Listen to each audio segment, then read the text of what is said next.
Assalamualaikum warahmatullahi wabarakatuh. Perkenalkan, nama saya Putri Yasa dari Prodi Manajemen Bisnis Syariah. Nah, di sini kita akan membahas sedikit tentang etika pemasaran dalam Islam.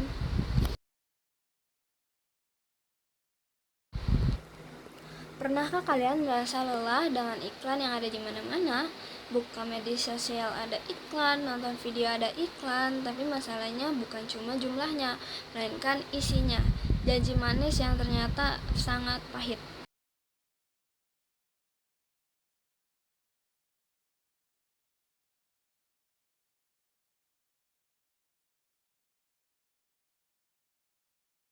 Diskon yang palsu yang harga sudah dinaikkan dulu sampai testimoni settingan yang sudah buat kita merasa terjebak.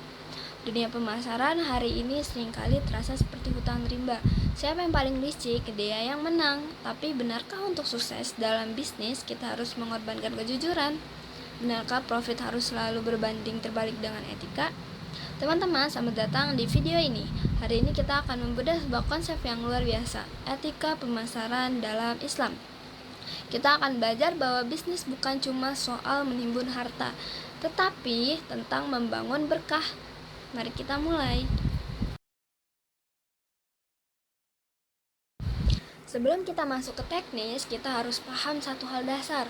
Dalam Islam, pemasaran atau marketing bukan sekadar aktivitas ekonomi. Ia adalah bagian dari muamalah, hubungan antar manusia yang diawasi langsung oleh Sang Pencipta. Landasan utamanya adalah tauhid, artinya seorang pemasar muslim sadar bahwa pemilik mutlak harta di tangannya adalah Allah. Kita hanya pengelola, maka tujuannya bukan lagi maximize profit, memaksimalkan keuntungan setinggi-tingginya, tetapi maximize falah, yaitu kesuksesan yang membawa kebahagiaan di dunia dan akhirat.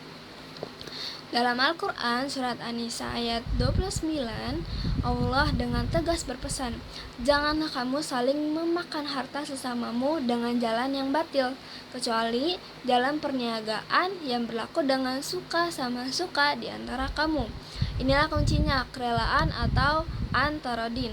Bisnis syariah tidak boleh meninggalkan luka atau penyesalan bagi salah satu pihak. Kalau kita bicara soal pakar pemasaran terbaik sepanjang masa, dialah Nabi Muhammad SAW. Beliau berdagang lintas negara dengan reputasi yang tanpa celah. Rahasianya ada pada 4 pilar etika ini. Pertama, sidik, benar atau jujur.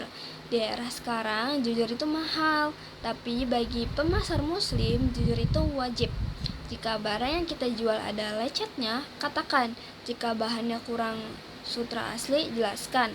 Rasul pernah bersabda bahwa penjual dan pembeli punya hak pilih selama belum berpisah. Dan jika keduanya jujur, maka jual belinya diberkahi. Kedua, amanah dapat dipercaya. Amanah berarti kita menjaga kepercayaan konsumen. Saat kita menjanjikan pengiriman di hari yang sama, itu adalah amanah. Saat kita menyimpan data pribadi pelanggan agar tidak bocor, itu juga amanah.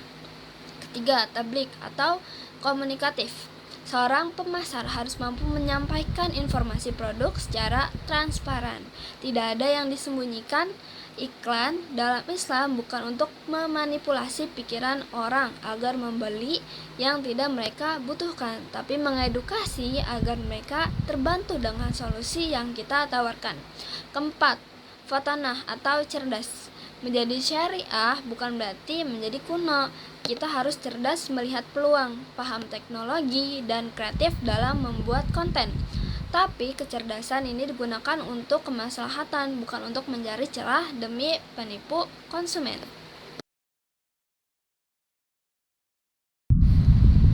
Sekarang mari kita bicara tentang apa yang harus kita hindari. Islam memberikan rambu-rambu agar bisnis kita tidak berubah dosa.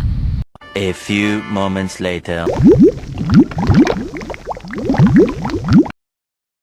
Ada yang disebut tadlis, yaitu penipuan kualitas. Contohnya menggunakan lampu berwarna kuning di rak buah agar jeruk yang masam terlihat kuning manis, atau menggunakan filter berlebihan pada foto produk fashion sehingga warnanya berubah total. Lalu ada gharar, yaitu ketidakpastian. Jangan menjual sesuatu yang mungkin. Contoh paling nyata di era digital adalah sistem mystery box yang tidak jelas isinya atau investasi yang menjanjikan bunga pasti tanpa usaha. Dan yang sering kita terjadi di media sosial adalah bai najaisi. Ini adalah praktek di mana penjual menyuruh orang lain atau akun palsu untuk memuji-muji barangnya di kolom komentar agar orang lain tertarik membeli. Dalam Islam, ini adalah perbuatan yang dilarang karena mengandung unsur manipulasi.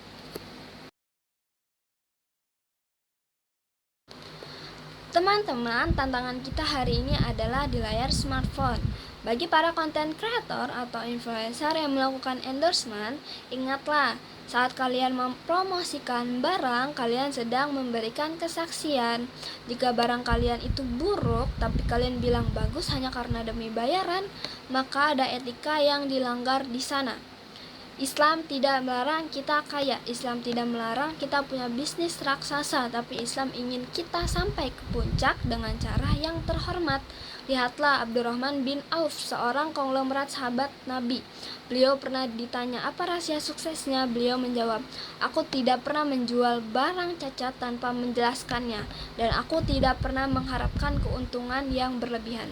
Hasilnya, beliau justru menjadi orang terkaya. Kenapa? Karena kepercayaan adalah mata uang yang paling berharga dalam bisnis, dan kepercayaan hanya bisa lahir dari etika. Sebagai penutup, mari kita renungkan, pemasaran bukan hanya soal memindahkan barang dari gudang ke tangan pembeli. Pemasaran adalah cara kita membantu orang lain menemukan solusi bagi masalah mereka, dan cara terbaik untuk membantu adalah dengan kejujuran.